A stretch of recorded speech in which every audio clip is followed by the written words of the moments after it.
हे परम आदरणीय समस्त मूल निवासीगण, शिव विद्यालय बहुजन पुस्तकालय यूट्यूब चैनल की ओर से सभी बहुजन वीर वीरांगनाओं को हार्दिक वंदन और आप सभी को जय मूल निवासी से सादर अभिवादन।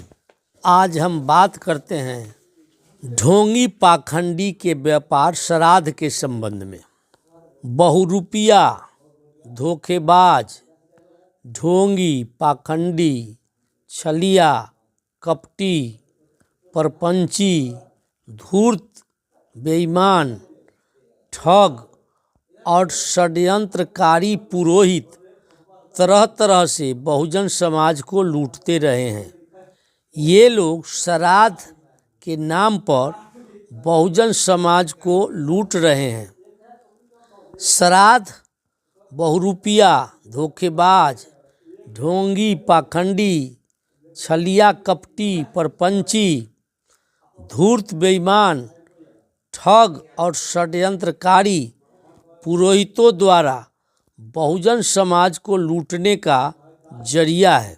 ये लोग स्वर्ग नरक का भय दिखाकर बहुजन को लूटते हैं। श्राद्ध का उल्लेख गरुड़ पुराण में है। श्राद्ध को इतना महिमा मंडित किया गया है कि एक भी अंधविश्वासी बहुजन बहुरूपिया, धोखेबाज, ढोंगी, पाखंडी, छलिया, कपटी, परपंची, धूर्त, बेईमान, ठग और षड्यंत्रकारी पुरोहितों से श्राद्ध करवाए बिना शांत नहीं रह सकता है। पुत्र द्वारा श्राद्ध किए जाने पर पिता को स्वर्ग मिलता है। आगे कहा गया है कि जिसे पुत्र नहीं है तो दूसरा व्यक्ति भी उसका श्राद्ध कर सकता है। और आगे कहा गया है कि जो पुत्र वृक्षोत्सर्ग श्राद्ध और गया श्राद्ध करते हैं वही सच्चा पुत्र है। जो पुत्र ऐसा नहीं करता वह पुत्र विष्ठा के समान है। अगर किसी व्यक्ति को श्राद्ध करने वाला कोई पुत्र नहीं है तो उसका श्राद्ध करना राजा का कर्तव्य बनता है। ब्राह्मण, क्षत्रिय और वैश्य को छोड़कर समस्त भारतवासी बौद्ध हैं। भारत की सभी महिलाएं बौद्ध हैं। बौद्धों को श्राद्ध करने की कोई ज़रूरत नहीं है। वास्तव में श्राद्ध शूद्रों को ठगने और शोषण करने का अचूक साधन है। श्राद्ध के नाम पर बहुरूपिया, धोखेबाज, ढोंगी, पाखंडी, छलिया, कपटी, परपंची, धूर्त, बेईमान, ठग और षड्यंत्रकारी पुरोहित साल भर के लिए पैसा, कपड़ा और कच्चा खाद्य सामग्री एकत्रित कर लेता है और फिर साल भर अपने परिवार को अच्छा से खिलाता है, अच्छा पहनाता है, अपने बच्चों को अच्छी से अच्छी शिक्षा दिलवाता है। हम श्राद्ध के नाम पर मृतक परिजनों की काल्पनिक लोक में कुशल क्षेम के लिए बहुरूपिया, धोखेबाज, ढोंगी, पाखंडी, छलिया, कपटी, परपंची, धूर्त, बेईमान, ठग और षड्यंत्रकारी पुरोहितों को मालोमाल करते हैं। श्राद्ध, बहुरूपिया, धोखेबाज, ढोंगी, पाखंडी, छलिया, कपटी, परपंची, धूर्त, बेईमान, ठग और षड्यंत्रकारी पुरोहितों के लूट की दुकान है। भय लूटने का हथियार है। बहुरूपिया, धोखेबाज, ठग और षड्यंत्रकारी पुरोहित वही बातें आपसे करेगा जिससे आपको भय लगता है, ताकि उसके डर से आप बहुरूपिया, धोखेबाज, ढोंगी, पाखंडी, ठग और षड्यंत्रकारी पुरोहित को दान दक्षिणा देने के लिए विवश हो जाएं और उसी भय को दिखाकर षड्यंत्रकारी पुरोहित हमें जमकर लूटता रहता है। एक बात अच्छी तरह जान लीजिए कि बेईमान, ठग और षड्यंत्रकारी पुरोहित के दिमाग में भी दिमाग होता है। वह जो करता है दिखाता नहीं है, और जो दिखाता है वो करता नहीं है। श्राद्ध और त्यौहार इन्हीं ढोंगी, पाखंडियों और षड्यंत्रकारी पुरोहितों के शैतानी दिमाग की ही उपज है। धर्मशास्त्र ठग और षड्यंत्रकारी कर्मकांडी पुरोहितों का अर्थशास्त्र है। इन्होंने प्रत्येक ग्रंथ की रचना अपनी सुख, समृद्धि और उन्नति के लिए किया है। प्रत्येक कर्मकांड कर्मकांडी पुरोहितों का शोषण और अंधविश्वास पर आधारित है। श्राद्ध भी शोषण और अंधविश्वास पर आधारित पाखंडी कर्मकांडी पुरोहितों का व्यापार है। श्राद्ध का उल्लेख गरुड़ पुराण में है। श्राद्ध के 3 प्रमुख विषय हैं: पिंडदान, पाखंडी कर्मकांडी पुरोहित भोजन और दान। श्राद्ध में पिंडदान अनिवार्य है। अगर पिंडदान नहीं हुआ तो श्राद्ध नहीं हुआ और मृतक प्रेत बनकर भटकता ही रहता है। न केवल 12 दिन तक बल्कि मृत्यु की तिथि पर प्रत्येक माह और प्रत्येक वर्ष पिंड दिया जाता है। आश्विन के कृष्ण पक्ष को महाल्या कहा जाता है। महाल्या के बारे में कहा जाता है कि महाल्या में गया में पितरों का वास होता है। अगर महाल्या में गया जाकर पिंडदान किया जाता है तो उससे पितर तृप्त होते हैं। यही कारण है कि न केवल भारत के बल्कि संसार के कई मुल्कों से अंधविश्वासी गया आकर पितरों को पिंडदान करते हैं और दान दक्षिणा के रूप में मोटी रकम दान देकर पाखंडी कर्मकांडी पंडे पुरोहितों को मालो माल करते हैं। दान का विधान: एकादश में सैया दान होता है, जिसमें सैया पर बहुत से सामानों के रखने का विधान बनाया गया है। इसकी सूची इतनी लंबी है कि सबों को लिखा जाना संभव नहीं है। एकादश के दिन गोदान भी एक प्रमुख दान है, जिसमें काली गाय बच्चा सहित को सुसज्जित करके पुरोहित को दान करना चाहिए।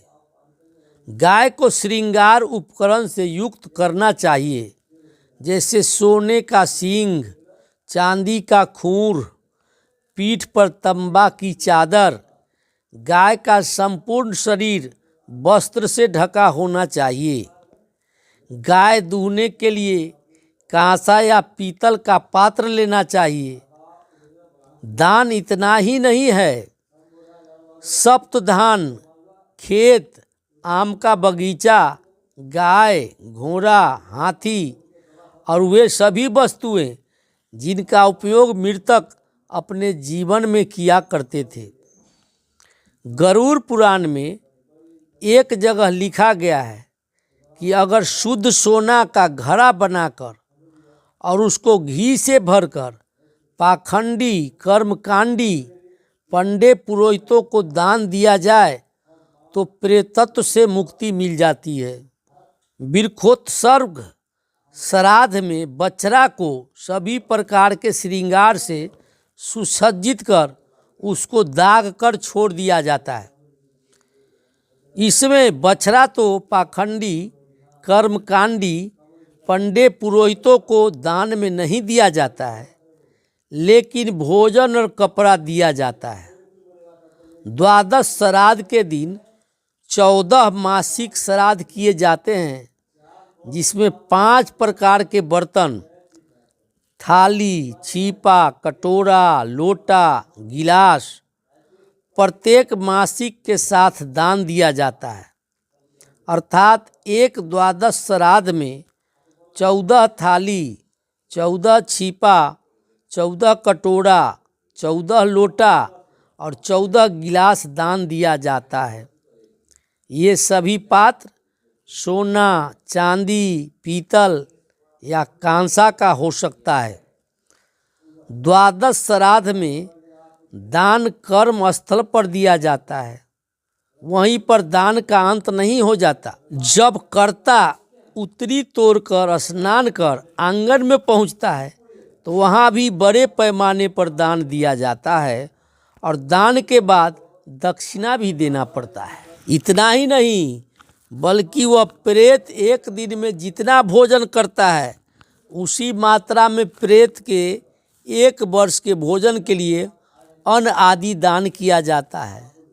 मान लीजिए कि प्रेत का 1 दिन का भोजन 1 किलोग्राम है तो कर्मकांडी पुरोहितों को 365 किलोग्राम अनाज दान में मिलना चाहिए, नहीं तो प्रेत भूखा रहेगा। मृतक के लिए श्राद्ध के नाम पर दान करना पूर्णतः अंधविश्वास और अंध परंपरा है, जो लोगों को मूर्ख और मानसिक गुलाम बनाकर ठगने का प्रपंच और षड्यंत्र है। अगर कर्मकांडी पुरोहित को दान में दी गई सभी वस्तुएं मृतक को प्राप्त हो जाता है तो छत पर बैठे लोगों को नीचे से ही खाना पानी देने से क्यों नहीं मिलता है?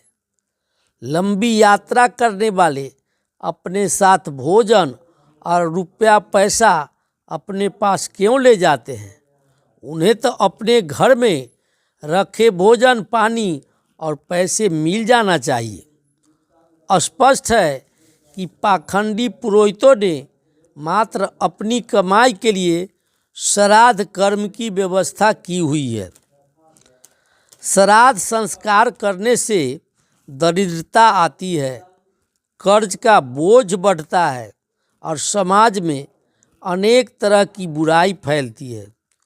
इसलिए किसी व्यक्ति के मृत्यु होने पर श्राद्ध कभी नहीं करे, मृत्यु भोज का आयोजन कभी नहीं करे।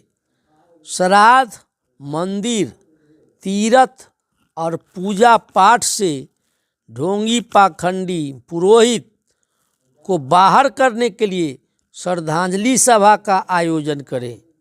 मृतक के याद में सामाजिक कार्य होना चाहिए, जैसे अस्पताल खोलना, पुस्तकालय खोलना, सोसाइटी का निबंधन करवाना, वृक्षारोपण कार्य करना आदि। सार्वजनिक स्थानों पर शौचालय सह स्नान घर का निर्माण करवाना, चापाकल लगवाना, इससे मृतक का यशोगान होगा, लोगों में अच्छा काम करने की प्रेरणा मिलेगी और शोषण करने वाले ढोंगी पाखंडी पुरोहितों का अंत होगा, उनका नाश होगा। श्राद्ध के पक्ष में पाखंडी कर्मकांडी पंडे पुरोहितों द्वारा दिए गए तर्क का खंडन। मरने के बाद मृतक प्रेत बन जाता है। पाखंडी कर्मकांडी पंडे पुरोहितों से पूछा जाए कि प्रेत का रूप रंग कैसा है तो वे कहते हैं कि प्रेत अदृश्य है, हवा के समान है। यह बात सरासर झूठ है। इसके विरुद्ध तर्क है कि हवा और बिजली को देखा नहीं जा सकता, लेकिन उसके अस्तित्व को प्रमाणित किया जा सकता है। वृक्ष के पत्तों को झूमते और हिलते हुए देखकर हम हवा के अस्तित्व को प्रमाणित कर सकते हैं। जब बिजली आती है तो बल्ब जलती है और करंट लगने पर व्यक्ति की मृत्यु हो जाती है। जब अदृश्य हवा और बिजली के अस्तित्व को प्रमाणित किया जा सकता है तो अदृश्य प्रेत के अस्तित्व को क्यों नहीं प्रमाणित किया जा सकता है? अगर प्रमाणित नहीं किया जा सकता है तो इसका सीधा मतलब है कि प्रेत का कोई अस्तित्व नहीं है। मरने के बाद भी शरीर रहित चेतन का अस्तित्व है। विज्ञान का मत है कि प्राण जिंदा मस्तिष्क मात्र है। मानव शरीर में जो प्राण है वह मृत्यु के बाद समाप्त हो जाता है। प्राण समाप्त तो जीवन समाप्त। जब जीवन ही समाप्त तो उसके भोजन और सुख सुविधा के लिए श्राद्ध करने और अन्न धन दान करने की क्या ज़रूरत है। मरने के 10 दिनों तक जो पिंड दिया जाता है उनसे ही प्रेत का शरीर बनता है। एकादश और द्वादश कर्म में श्राद्धकर्ता द्वारा जो पिंड दिया जाता है वह मृतक का भोजन होता है। श्राद्ध में जो सैया पात्र आदि दान दिया जाता है वे सभी प्रेत को स्वर्ग में मिलती है। श्राद्ध के बाद मृतक स्वर्ग चला जाता है और स्वर्ग लोक का सुख भोगता है। स्वर्ग नरक कहीं नहीं है। यह पाखंडियों द्वारा आम आवाम में भय और लालच पैदा कर उनका शोषण करने का एकमात्र साजिश है। पाखंडी कर्मकांडी पंडे पुरोहित स्वर्ग नरक के अस्तित्व को भी प्रमाणित नहीं कर सकते। क्या इस धरती पर कोई ऐसा आदमी है जो स्वर्ग का सुख भोग कर या नरक की यातना सहकर इस धरती पर लौट कर आया है? अगर ऐसा नहीं है तो हम स्वर्ग और नरक के अस्तित्व को कैसे माने, क्यों माने? सपिंडीकरण के बाद प्रेत अपने बाप दादा परदादा से मिल जाता है। यह तर्क भी गलत है। जिस व्यक्ति की मृत्यु अपने बाप दादा परदादा के जीते जी हो जाती है वह व्यक्ति स्वर्ग में अपने किस बाप दादा और परदादा से मिलेगा? श्राद्ध नहीं करने पर प्रेत नरक भोगता है और अपने पुत्र का खून पीता है।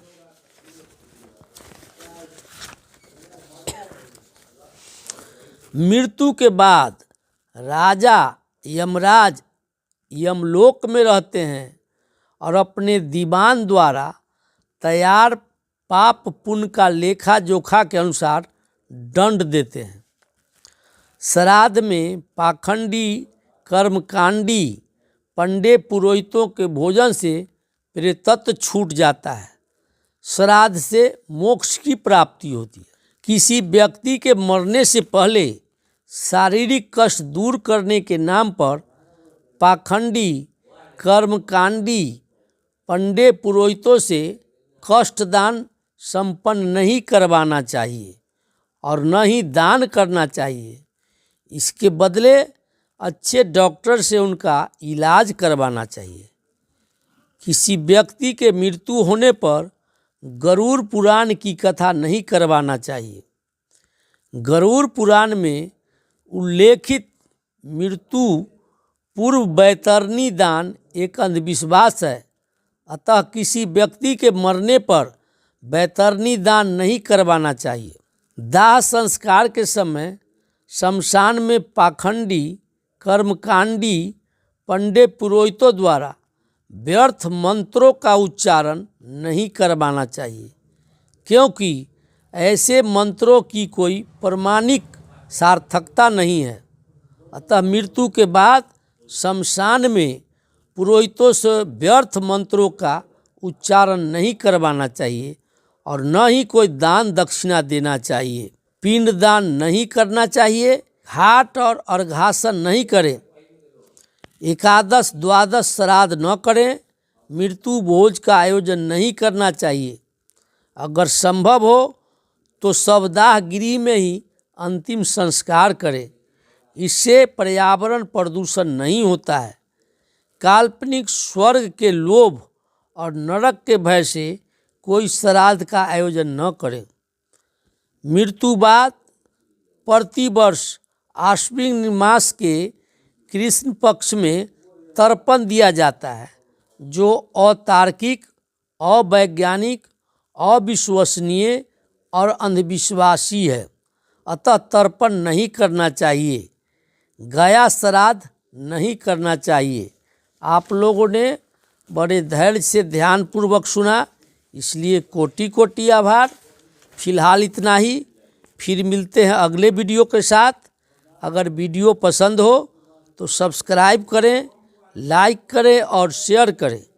जय भारत, जय संविधान, जय विज्ञान, जय मूल निवासी, जागो मूल निवासी, जागो जागो मूल निवासी।